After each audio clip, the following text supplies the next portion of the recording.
Bueno, pues nuevamente muchas gracias a todos por conectarse. Entonces, aquí solamente para recordar, estos son los módulos que hemos estado viendo durante este curso. El primero y el segundo que ya vimos, epilepsia, crisis epiléptica y síndromes epilépticos, de la semana pasada, que fue estudios paraclínicos en el paciente con epilepsia. Esta semana corresponde al módulo 3, que es la epilepsia en las diferentes etapas de la vida. Entonces, antes de comenzar con este módulo en particular, como ya van viendo, vamos a hablar de las epilepsias en todas estas etapas de la vida. Quiero comenzar recordando estos mensajes con los que he concluido los módulos anteriores, porque sé que hay personas que se conectan por primera vez en este módulo y quiero como que tengan muy bien claro estos aspectos, porque son los que yo por lo pronto me siento satisfecho con que todos se vayan para su casa con estos pequeños mensajes. Este es la conclusión o los mensajes para la casa de nuestro primer módulo. Recuerden que todo paciente con epilepsia tiene crisis epilépticas, pero no todo paciente con crisis epilépticas tiene una epilepsia. ¿Está claro? Espero que recuerden eso. No todas las crisis epilépticas tienen manifestaciones motoras, por lo que algunas pueden pasar desapercibidas, porque existe ese falso concepto de que crisis epiléptica tiene que tener movimiento, y entonces hay un grupo importante de crisis epilépticas sin manifestaciones motoras clínicamente evidentes o con movimientos muy sutiles que pueden pasar desapercibidos. Y el último mensaje, que para mí era uno de los más importantes y fundamentalmente dirigido a los profesionistas de la salud, fundamentalmente a los médicos, es: ante la duda, sé conservador. Es preferible no hacer el diagnóstico en un momento de un paciente con epilepsia y luego, durante el proceso evolutivo, ya llegar al diagnóstico, que ponerle la etiqueta y hacer el diagnóstico con el tratamiento, con las implicaciones terapéuticas que eso implica a un paciente que no tiene epilepsia. ¿Está claro? Por lo tanto, ante la duda, sean conservadores. Y estos fueron los mensajes para la casa de nuestro módulo anterior. El diagnóstico de la epilepsia es clínico, por lo tanto, la historia clínica sigue siendo nuestra mejor herramienta. Los estudios paraclínicos de gabinetes, complementarios, adicionales, como le llamen, en el lugar donde se encuentren, van dirigidos a confirmar o descartar la sospecha diagnóstica. Y esta sospecha diagnóstica la hacemos en función de la historia clínica que hayamos recogido con ese paciente. ¿Está claro? Nunca el estudio paraclínico va primero de la historia clínica.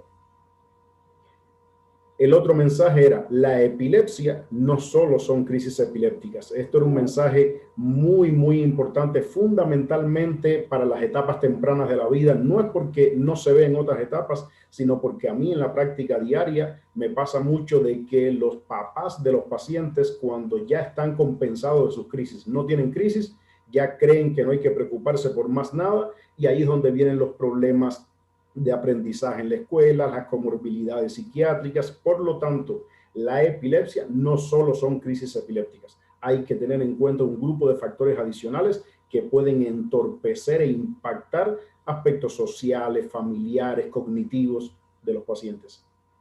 Y el electroencefalograma es la técnica por mucho más utilizada en pacientes con epilepsia, pero aun cuando existe un protocolo estandarizado para realizar generalmente el estudio de rutina, hay un grupo de pacientes, hay ocasiones en las que hay que personalizar el registro de electroencefalografía por dos razones fundamentales. Primera, porque hay algunos pacientes que tienen contraindicaciones relativas donde no todas las maniobras aplican. Espero que recuerden eso de lo que hablamos la semana pasada. Y por otro lado, que hay un grupo de pacientes donde hay que modificar algunas características con el objetivo de hacer el estudio lo más sensible posible, es decir, de aumentar la probabilidad de encontrar las alteraciones que estamos buscando para confirmar o descartar nuestra sospecha diagnóstica. Entonces, este era el abordaje general que seguíamos en todo paciente con epilepsia, y esto sí yo creo que es un mensaje muy importante para todos. Cada vez que tenemos a un paciente con sospecha de epilepsia, al frente, este es el abordaje que siempre tenemos que tener en mente. Lo primero es, ¿el evento que está teniendo el paciente es o no es una crisis epiléptica? ¿Está claro? Ya luego confirmamos si se trata de una crisis epiléptica. La segunda pregunta es, ¿la crisis es provocada o no? En caso de que la crisis sea provocada, no se confirma el diagnóstico de epilepsia y se corrige tratando el trastorno que está provocando la crisis. No son provocadas las crisis, ok, se trata de crisis epilépticas, probablemente se confirme un diagnóstico de epilepsia y ahora vamos a ver cuáles son los tipos o el tipo de crisis epiléptica. Y cuando se los pongo en plural es porque un paciente con epilepsia puede tener diferentes tipos de crisis. ¿Está claro? Ya después que clasificamos el tipo de crisis, entonces vamos a cuál es el tipo de epilepsia. Recuerden cuando hablamos de epilepsia focal, generalizada, combinada o de origen desconocido. En algunos casos tenemos la posibilidad de identificar un síndrome epiléptico, no en todos. Y por último, dentro del abordaje diagnóstico, lo ideal es tratar de buscar cuál es la causa de la epilepsia. No siempre logramos identificarla, pero hay que llegar a ese punto. Ahora, ya vamos a entrar en el tema de hoy, en la plática de hoy, que como pueden ver son las epilepsias en las diferentes etapas de la vida. Y como pueden ver aquí, miren, la epilepsia se puede presentar en cualquier etapa de la vida. Hay una frase muy popular entre los que nos dedicamos un poco a esto de las epilepsias y es que cualquier persona con cerebro puede tener una crisis epiléptica y por lo tanto es susceptible de tener una epilepsia como enfermedad. ¿Está claro? Ahora, yo quiero ponerles aquí una pequeña votación. Intentaremos hacer esto un poquito más dinámico y fíjense que ya les acabo de poner que la epilepsia se puede presentar en cualquier etapa de la vida. ¿Está claro? Ahora quiero preguntarles a ustedes en qué etapa en particular ustedes creen que es más probable o que se ve con más frecuencia la epilepsia. Y vamos a dar unos segunditos aquí. Miren aquí, ¿en qué etapa de la vida usted cree que es más frecuente la epilepsia? Tenemos recién nacidos, infancia temprana, infancia tardía, adolescentes, adultos y adultos mayores. Fíjense, se me hace muy curioso, fíjense cómo aproximadamente el 55% de los que están conectados ahorita votaron y el 43%, casi la mitad de los que votaron piensa que es en la infancia temprana. Otro grupo importante piensa que es en los adultos y otro pequeño grupo piensa que son en los adolescentes. ¿Está claro? Ahora vamos a cerrar y quiero compartirles esta imagen. La epilepsia se puede presentar en cualquier etapa de la vida, pero por mucho la mayor prevalencia de la enfermedad se encuentra en las edades extremas de la vida. ¿Sale? Y me llamó la atención porque fíjense que ninguno puso en los recién nacidos y ninguno puso en la vejez. ¿Está claro? Por lo tanto, fíjense cómo esto es un elemento que ya hoy van aprendiendo, porque incluso hasta a veces en la propia comunidad médica, dentro de los propios médicos, a veces tenemos la idea de creer que la epilepsia es típica de alguna edad en particular. Y realmente no, se puede presentar en cualquier edad y miren dónde están los picos de prevalencia de esta enfermedad, en las edades extremas de la vida y ahorita cuando veamos las causas fundamentales por edades nos vamos a identificar por qué es que ocurre esto. Ahora vamos a comenzar con los recién nacidos. Dentro de la etapa neonatal, estos primeros 28 días que siguen al parto, esta es la etapa que se clasifica como neonatal o los recién nacidos, las principales causas de epilepsia son estas que estamos viendo aquí. Ahora, aquí hay un elemento importante que quiero recalcar y fíjense que lo tengo aquí abajo señalado en rojito. La gran mayoría de las crisis epilépticas en los neonatos son provocadas. Y fíjense, recuerden, por eso comencé esta plática mencionándole algunos elementos de las pláticas anteriores. Las crisis son provocadas. ¿Qué quiere decir? Que no necesariamente conforman el diagnóstico de epilepsia en los recién nacidos. ¿Está claro? Pero hay una muy alta prevalencia de crisis epilépticas en los recién nacidos. Algunas no, se logran corregir y no hay una predisposición a la presentación de crisis epilépticas recurrentes en el resto de la vida y por lo tanto no se confirma el diagnóstico de epilepsia, pero algunas de ellas sí. Ahora, las principales causas, miren aquí, por mucho, la principal causa es la encefalopatía hipóxico-isquémica y esto se refiere a este daño de asfixia perinatal en el momento del parto. ¿Está claro? Por diferentes razones puede haber una asfixia en el momento del parto y esto es lo que se conoce como encefalopatía hipóxico-isquémica. Hemorragias intracraneales también son muy frecuentes durante el parto por el proceso mecánico traumático del paso por el canal del parto, infecciones del sistema nervioso central, infartos cerebrales, alteraciones metabólicas son muy frecuentes en los recién nacidos, las hipoglicemias, los desequilibrios hidroelectrolíticos. Por lo tanto, estos son causas de crisis epilépticas, pero si se logran resolver ese proceso y no deja una predisposición a la presentación de crisis epilépticas de forma recurrente, pues no hay un diagnóstico de epilepsia. Ahora, lo que sucede es que muchas de estas alteraciones, como vamos a ver, sí dejan lesiones en el cerebro, dejan lesiones estructurales en el cerebro y sí generan una predisposición a presentar crisis epilépticas de forma recurrente. Y por lo tanto, entonces sí se confirma el diagnóstico de epilepsia y como vamos a ver más adelante, son una de las principales causas de epilepsia en la infancia. Aquí también tenemos causas genéticas, como por ejemplo los errores innatos del metabolismo, son causas genéticas donde falla una enzima en particular, que las enzimas son las que procesan, son como pequeñas industrias convirtiendo una sustancia en otra dentro del organismo, falla alguna enzima en particular y el sustrato, la primera parte, como la materia prima se comienza a acumular en el cerebro y a veces produce daños, efectos tóxicos. Y una de las causas también que reviste particular importancia en las primeras etapas de la vida, es decir, en los neonatos, son las malformaciones del sistema nervioso central. Por lo tanto, resumen aquí en los neonatos. La gran mayoría de las crisis epilépticas son provocadas, pero muchas de ellas dejan lesiones estructurales que generan una predisposición a tener crisis epilépticas en el futuro y por lo tanto conforman un diagnóstico de epilepsia.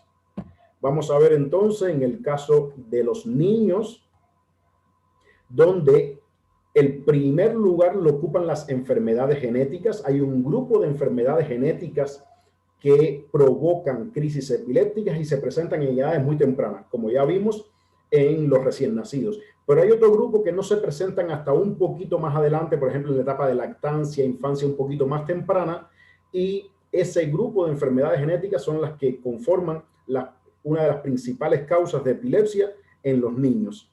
Aquí también ya comienza a jugar un papel fundamental las infecciones del sistema nervioso, y esto es algo que con el tiempo ha ido variando gracias a la vacunación, a la prevención. Hoy hay un grupo de enfermedades, de infecciones que ya no se ven, que eran causas muy frecuentes de encefalitis, de meningoencefalitis, que a la larga provocaban epilepsia. Son enfermedades, infecciones que ya casi no se ven en la infancia gracias a la vacunación.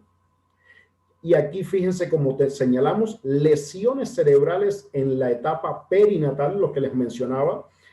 Yo tengo un pacientito que tuvo un infarto cerebral en el momento del nacimiento, dejó una lesión estructural masiva en el hemisferio derecho del cerebro. Ahí hay un proceso de cicatrización, de gliosis, que genera que genera un foco epiléptico en esa zona del cerebro. Hoy el niño tiene 7 años, tiene una epilepsia muy rebelde y es una epilepsia por una lesión cerebral que tuvo en la etapa perinatal. Por lo tanto, cuando tuvo el infarto cerebral en el momento del nacimiento, tuvo crisis epilépticas provocadas. ¿Por qué? Por la lesión aguda. Pero luego se genera una lesión estructural, un cambio estructural que deja una predisposición para que se sigan generando crisis epilépticas y por lo tanto ya hoy tiene una epilepsia secundaria a un daño estructural por un infarto cerebral perinatal. ¿Está claro? Fíjense cómo llegamos hasta la causa de la epilepsia en ese caso. Aquí también en la infancia comienzan a aparecer como una causa importante las malformaciones del sistema nervioso central. Y aquí hay una pequeña diferencia con las malformaciones esta que veíamos aquí en la etapa neonatal. Las malformaciones del sistema nervioso central de la etapa neonatal que provocan epilepsia son grandes malformaciones del cerebro. A veces falta un hemisferio, a veces hay una dilatación importante de un hemisferio, hay una pérdida de una región importante del cerebro, a veces se unen los dos hemisferios entre los dos porque hay una genesia del cuerpo calloso, de la estructura que une los dos hemisferios, es decir, grandes malformaciones del sistema nervioso central. Mientras que en la infancia, en los niños, las malformaciones del sistema nervioso central que provocan epilepsia en esta etapa de la vida no son grandes malformaciones del sistema nervioso, sino son pequeñas, fundamentalmente explicadas por malformaciones del desarrollo cortical. Durante la etapa embrionaria, las neuronas se van formando y van migrando a algunos lugares específicos y esos trastornos van provocando malformaciones en el desarrollo de la corteza cerebral. Y esas alteraciones pueden ser muy pequeñitas a veces, como por ejemplo una displasia cortical, una heterotopia, una polimicrogiria en algún particular, es decir, que los surcos y los giros que tiene el cerebro en algún lugar se hacen muy frecuentes, o puede ser una lisencefalia, es decir, que el cerebrito en vez de tener surcos y giros como conocemos, pues está más lisito. Y estos son el tipo de malformaciones del sistema nervioso central que más observamos como causas de epilepsia en la infancia. Ya aquí comienzan a aparecer los tumores como causa de epilepsia, que no son tan frecuentes en la etapa neonatal, y aquí comienzan a aparecer. Y también tenemos los síndromes idiopáticos. Estos síndromes idiopáticos son los que dan lugar a epilepsias, como por ejemplo conocemos la epilepsia de ausencia infantil, esta epilepsia caracterizada por crisis de ausencia, que son estos eventos bruscos paroxísticos donde el niño se desconecta del medio con la mirada perdida. A veces puede tener alguna que otra manifestación muy sutil como parpadeo, movimiento de los labios, puede haber algún movimiento de las manos, pero es un pequeño momento donde se desconecta completamente y, como vimos en la primera semana, es un tipo de epilepsia generalizada y que no tiene manifestaciones motoras, aunque puede estar acompañada con manifestaciones motoras, pero no se clasifica dentro de las crisis con manifestaciones motoras. Está claro, son un tipo de crisis que pueden pasar muy desapercibidas y generalmente los niños no vienen a consulta por problemas académicos. Niño que tiene un bajo rendimiento académico, niño que le cuesta trabajo concentrarse, atender a ciertas indicaciones y resulta ser que lo que está teniendo son crisis de ausencia. Estos síndromes idiopáticos, le llamamos idiopáticos, hoy día todavía hemos mantenido, esto es una clasificación que ha variado mucho, ha generado mucho debate. Hoy todavía decidimos seguir utilizando la palabra idiopático para referirnos a que no sabemos específicamente cuál es la causa, pero tenemos una alta sospecha de que puede tener una base genética. Ahora vamos a pasar a los adolescentes. Esto es una etapa interesante por muchas razones, no solamente por la epilepsia, pero aquí cuáles son las principales causas de epilepsia. Y cómo se puede... espérense, una cosita que se me olvidó aquí, perdón, que no les mencioné. Miren aquí abajo como pongo un elemento importante, evaluar el neurodesarrollo de los niños. Y esto es por lo que yo les mencionaba en la semana anterior, que la epilepsia no solo son crisis epilépticas, y esto por favor entendámoslo muy bien y ayúdenme a compartirlo. Hoy ustedes que están aprendiendo estos elementos, ayúdenme a compartirlo, a darle mucha divulgación. No son solo crisis epilépticas. En el caso de los niños hay dos factores muy importantes por los que hay que estar evaluando el neurodesarrollo del niño.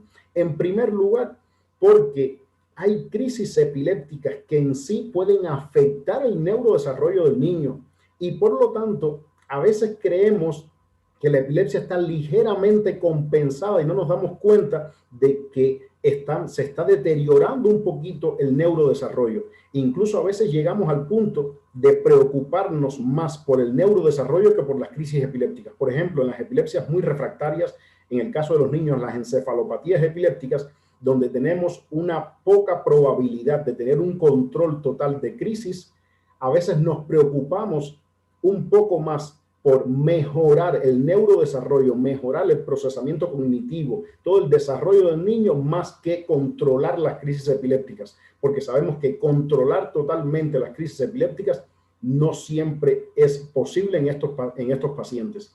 Y el otro elemento importante en el caso de los niños es porque con mucha frecuencia los medicamentos que utilizamos generan también ligeras alteraciones cognitivas, como le mencionaba en el primer módulo. A veces creemos que le pusimos el tratamiento al niño, el medicamento, ya no tiene crisis epilépticas y nos olvidamos que hay un grupo de medicamentos que en algunos casos en particular, no en todos, puede generar algún tipo de alteración cognitiva. Y entonces ahí, por ejemplo, que me sucede mucho en la práctica, que me llegan estos niños con epilepsia de ausencia, donde le pones medicamentos, son epilepsias muy fácilmente tratables y ya el niño no tiene crisis de ausencia, el electroencefalograma está precioso, no tiene más ninguna descarga epileptiforme, y sin embargo el niño comienza a tener una pequeña regresión académica. Y entonces decimos, ¿pero por qué? Si ya controlamos las crisis epilépticas, ¿por qué está teniendo deterioro, un ligero retraso en el neurodesarrollo? Y muchas veces se debe al medicamento y tenemos que eso identificarlo para tratar de corregirlo en caso de que se pueda corregir. Por lo tanto, en el caso de los niños con epilepsia, es importante evaluar el neurodesarrollo. Ahora, aquí en el caso de los adolescentes, como les mencionaba previamente, miren cómo ya comienzan a ganar más importancia dentro de las causas de epilepsia, los traumatismos cráneoencefálicos. Empieza la etapa donde los accidentes son frecuentes, no es que no sean frecuentes en la infancia, pero en la etapa de la adolescencia son un poco más frecuentes los traumatismos cráneoencefálicos como causa de epilepsia. Aquí también juegan un papel importante los síndromes idiopáticos, estos mismos síndromes que pueden comenzar en la infancia, también algunos pueden comenzar en la adolescencia, y aquí el clásico, el que con más frecuencia observamos, es la epilepsia mioclónica juvenil, un síndrome epiléptico que aparece generalmente en la adolescencia, tiene mayor prevalencia en mujeres que en hombres, y se caracteriza por tener este tipo de crisis que se llama crisis mioclónica, donde hay unas pequeñas sacudidas irregulares de grupos musculares con un predominio fundamentalmente de miembros superiores. Y con mucha frecuencia se presentan al despertar. Son crisis que se presentan en la primera hora de la mañana, cuando uno se levanta medio torpe, y a veces pasa desapercibido porque quien por la mañana tiene algún pequeño movimiento, se le derrama la taza del café, el vaso de leche, piensa, me levanté medio dormido, no le da mucha importancia. ¿Está claro? Estos síndromes epilépticos también juegan un papel importante aumentando la prevalencia de la epilepsia en los adolescentes. Aquí también hay un grupo de enfermedades genéticas que se pueden comenzar a expresar hasta la adolescencia, fundamentalmente por variaciones hormonales que, como sabemos, ocurren en la adolescencia. Los tumores también. Aquí comienzan a aparecer, fíjense, consumos de sustancia. Aquí hay un elemento importante. No necesariamente las crisis epilépticas por consumo de sustancias generan una epilepsia. Como ya sabemos, son una crisis epiléptica provocada y por lo tanto no conforma el diagnóstico de epilepsia. Pero hay que tener en cuenta estos elementos cuando abordamos diagnósticamente a un adolescente con crisis epilépticas. Aquí también comienzan a aparecer, también no tan frecuentes, infecciones del sistema nervioso central y algunas malformaciones vasculares, como por ejemplo aneurismas y cosas así. Ahora, aquí fíjense como un elemento importante que le estoy anotando, en esta etapa predominan los factores precipitantes de la epilepsia. Estos factores precipitantes son elementos que, como el nombre lo dice, precipitan la aparición de crisis epilépticas. Es decir, aun cuando el paciente esté compensado, esté con su tratamiento y esté muy bien tratado diagnóstica y terapéuticamente, si tiene algunos de estos factores precipitantes, la probabilidad de que presente crisis epilépticas es alta. Y dentro de esos factores, los más importantes en la adolescencia son la falta de sueño y el alcohol. De hecho, el caso típico clásico de epilepsia en la adolescencia es después de una fiesta donde hubo una mala noche, hubo una borrachera, tomaron mucho alcohol y al otro día o en la madrugada terminan teniendo crisis epilépticas. A veces este es el elemento que desencadena la aparición de una epilepsia que hasta ese momento no había tenido crisis epilépticas evidentes, o a veces son simplemente crisis epilépticas provocadas que no necesariamente conforman el diagnóstico de epilepsia. Pero son elementos a tener en cuenta porque con mucha frecuencia me sucede en la clínica que vienen los adolescentes y creen que simplemente con tomarse su medicamento de forma disciplinada es suficiente. Y de repente entonces tienen crisis, llevo una semana teniendo crisis y cuando preguntas, pues ahorita, por ejemplo,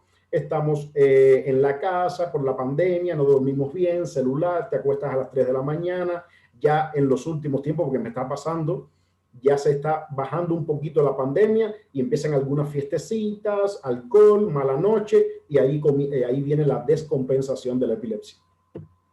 En el caso de los adultos, fíjense como de las principales causas que tenemos son las causas estructurales. Hay una alteración en algún lugar específico del cerebro, donde la causa más frecuente de epilepsia en el adulto es la epilepsia del lóbulo temporal. No voy a entrar en el detalle de clasificación de epilepsia del lóbulo temporal porque hay muchos tipos, incluso se debe a diferentes causas, pero es la causa estructural más importante en el adulto.